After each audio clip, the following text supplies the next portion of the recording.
Welcome to today's episode of Healthy Talk with BCH, empowering your wellness one conversation at a time. I'm your host, Rachel Mann, and joining us today is a special guest, Gayle Rinehart, a dedicated member and president of the Boone County Hospital Auxiliary. Gayle, thank you for being here today. Thanks for having me, Rachel. Let's dive right in. Can you give us an overview of the Boone County Hospital's Auxiliary and its mission? The Boone County Hospital Auxiliary was founded in 1958. The mission statement is the auxiliary shall work for the betterment of Boone County Hospital. I've been involved with the auxiliary since my retirement from the Boone school system around 7 years ago. When I retired, I knew that I wanted to volunteer more in the community in a variety of organizations. I happened to meet one of the auxiliary past presidents, Connie Crook, at the time, and she asked me if I would be interested in volunteering at the hospital, and I agreed. I volunteered in the snack bar area, outside landscaping, and am currently volunteering in the atrium area. I've also served as board secretary, membership chair, and now just beginning as president of the auxiliary. You said you're at the front desk. What are some other key roles and responsibility of auxiliary volunteers within the hospital? Currently, the auxiliary has volunteers that are located in the gift shop area, atrium, surgery waiting, and the blood drive. In the atrium area, the volunteer greets patrons, escorts them to various areas of the hospital if needed, and may answer questions they have. In surgery waiting, the volunteer is responsible for calling the OR staff to inform them the patient has arrived. The host also assists making the patient's family feel welcome and other duties pertinent to the surgery waiting area. In the gift shop area, the volunteer helps maintain the appearance of the gift shop and operates the point of sale system independently. The blood drive volunteer helps set up and take down the area, distribute snacks and drinks to donors provided by LifeServe, and engage with the donors. We also currently have volunteers that help with special events held both at the hospital and outside of the hospital. We also have a volunteer that knits dolls and donates them to the hospital for the emergency room. She has also made beautiful burial gowns that she has donated to the hospitals for families that have suffered the loss of their infant. I know when my daughter came to the ER when she was like 2 or 3 maybe, and it was the first time in the ER, and they gave her a little doll. They're and cute. She still has it. It's upstairs in our playroom, and she'll get it out. She's like, this was my hospital doll. Yeah. So she loves it. And those ways you can, especially kids, make them feel more comfortable, because it's a scary situation. Yes, it is. She had to have an x-ray when she was here, and I mean, it's already hard enough getting a kid to stay still in an x-ray, but they're scared. And so ways to make them feel comfortable for sure help. Can you share any stories that highlight the impact volunteers have on patients, family, and staff here at Boone County Hospital? Some of the patients have returned to the desk area to thank me for helping escort them or answering their questions.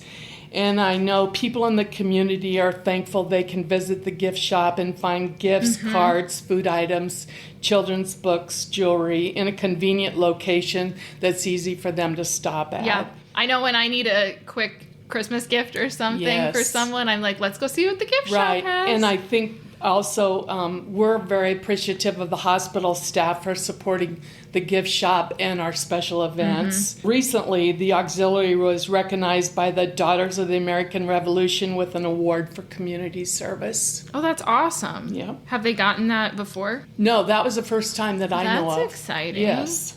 How does the auxiliary engage with our local community to support the hospital's mission?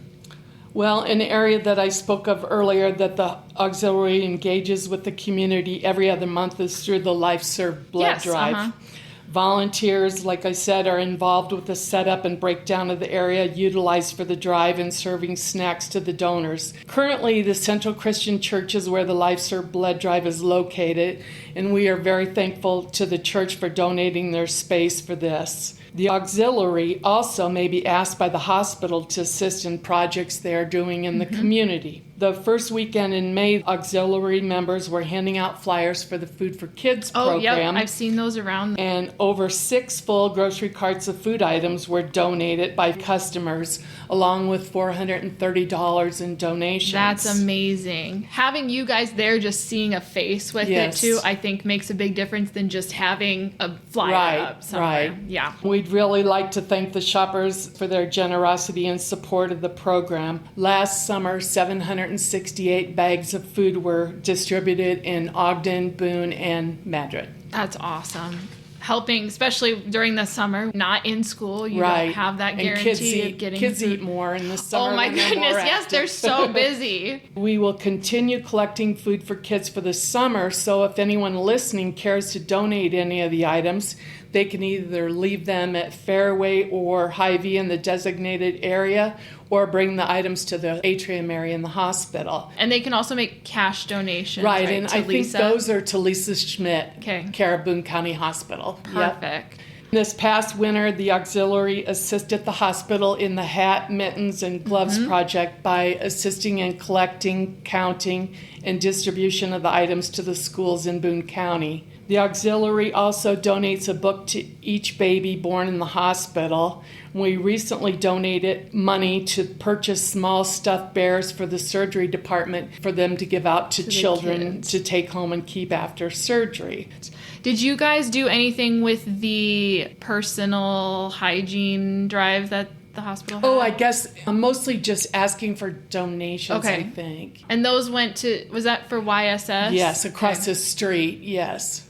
Do you have any upcoming events or initiatives that our listeners can participate in or support? You talked about the foods. You guys had a mum sale not too long ago. Right. So we won't, beside the food for kids, I think the next event would probably be the fall mum sale. Okay. Yeah. Perfect. And you guys do mums in the fall, poinsettias around Christmas? We did this year, and then the geraniums before Mother's Day. Okay. Yes. Did they do pies one year? They did. They sold them. The kitchen ordered them, and they did that. I think that was maybe before the 4th of July. That's what I thought. Yeah, I don't know if they're going to do that this year, though, that I haven't heard of anyway.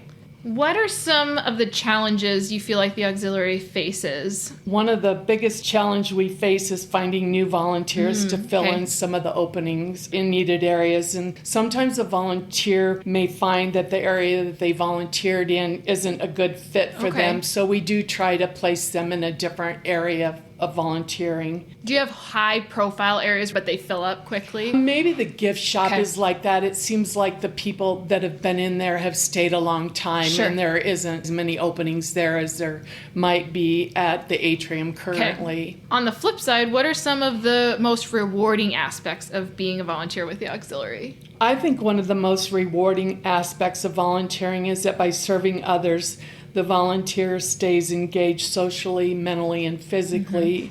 And as a volunteer at the hospital, you meet other volunteers, employees, and engage with the public. And studies have shown that volunteering helps keep the brain active, can make the person feel happier, and contribute to physical well-being. And I was talking to an auxiliary member recently that had moved to Boone from another community after she retired to be closer to her grandchildren. And she told me that she volunteered at the hospital to meet people and stay engaged. Yeah. And it has helped her to feel more at home in the community. That's fantastic. Another important aspect of the auxiliary's work is its contributions to the hospital itself and supporting of our Boone County Hospital Foundation. Can you share more about how the auxiliary gives back to the hospital and to the foundation? This year, the auxiliary will donate $10,000 toward the purchase of cardiac equipment. The auxiliary volunteered at an event raising funds for Project Be the Light, which was the silent disco event. The members donated soup and helped serve at the event. The auxiliary has also donated $2,000 to this project, which assists Boone County families to ease some of the financial burden of the cancer diagnosis. Which was so helpful because we give out $5,000. So that was a huge starting point for us to be closer to being able to give someone that money and not having to raise all that. So I know the foundation is very appreciative of that. We've also donated a dessert for the trivia night event sponsored by the foundation. The auxiliary also provides funds for trail mix for the Trestle Hustle event sponsored by the foundation in June. Recently, Dr. Martin's family donated the free library housed in the atrium area of the hospital. Auxiliary volunteers are stamping donated books and restocking the library as needed. So if you have any books, come donate them to our little library. Or if you want to come get some books. Right. Come take some. Yes. In the spring, the auxiliary donates 2 $1,000 scholarships that are awarded to students related to employees of the Boone County Hospital that are pursuing health-related studies. So obviously it's too late this year for people to apply, but for future years, we usually open scholarship applications February 15th, and the deadline is April 15th. So next year, if you're a senior or someone going back to school and you have a relative who works here at Boone County Hospital, make sure you check out our scholarships. You said the auxiliary donated $10,000 to cardiac equipment, and that's in place of what we used to have as department requests, correct? Right. So you guys have been giving $10,000 for a long time, and helped us get some very instrumental things for the hospital and our patients. One of my favorite, anyone ever asked, one year you helped donate the car for surgery. It was a little robotic car that the kids could drive in to go. Just little things like that, finding ways to help, but always working on enhancing our patient experience here. Right. For listeners who might be interested in volunteering, what are some opportunities available for volunteering with your auxiliary? And if they're interested, how can they apply? Volunteer applications can be found online or obtained at the atrium desk at the hospital. Currently, we are seeking volunteers in the surgery waiting area and the atrium desk. We are seeking volunteers that are physically able to walk to the needed areas of the hospital and be courteous with patrons. Each volunteer area has tasks unique to the area. All volunteers are expected to be on time, follow the expectations of the duty of the area they volunteer in, be courteous, and follow the confidentiality rules and the dress code of the hospital. So you provide the training, so that's good. No prior experience necessary. Compassion, reliability, and willingness to learn and be used where needed. Right, and interact, I would say, with the public. Interactions, yes. People who are coming to the hospital sometimes are nervous, and they want that comforting face to help them, even if it's just finding where they need to go or waiting for surgery with them. And what's the future of the auxiliary look like? Well, when I look ahead, I think the role of volunteers could change as healthcare changes. Our volunteer needs are driven by what works best for the hospital and its patients. The auxiliary is here to serve, and if needed, we can change some of our duties to best serve. I also think that the future will involve more community involvement with activities outside of the hospital, and we will do our best to assist in any of these events. With the help of staff, the auxiliary has been working on revising the application form, volunteer duties, and more specific descriptions of the volunteer areas. This process has not been finalized at this time. One of the goals of the auxiliary is to get more volunteers involved in special events of the auxiliary. We are also seeking more volunteers in certain areas. Maybe you enjoy working outside and could assist with some pruning, cleanup, or weeding around the grounds of the hospital. You can become a volunteer through the auxiliary and volunteer in that area. Lastly, on a personal note, what has volunteering with the auxiliary meant to you, Gayle? For me personally, volunteering has allowed me to meet many new people I might not have met had I not volunteered. It has also allowed me to reacquaint myself with many people in the community. I've always been a person that enjoys being active and social, and volunteering in the hospital auxiliary has enabled me to remain so. I'm also a person that seems to get more accomplished with a bit of a schedule and structure in my life. Volunteering gives me a purpose. And my words of advice to others is to volunteer. Other people can benefit through your donation of time and talent. You can make a difference in your life and the lives of others. And I just have one more thing. I'm going to give a little quote from Martin Luther King. Life's most persistent question is, what are you doing for others? Gayle, thank you so much for sharing your experiences and insights with us today. If you're interested in being a part of the BCH Auxiliary, visit www.boonehospital.com and search Auxiliary Application. And thank you to our listeners for tuning in to Healthy Talk. Don't forget to subscribe for more inspiring stories like Gayle's. Until next time, stay informed, stay healthy, and keep the conversation going with Healthy Talk.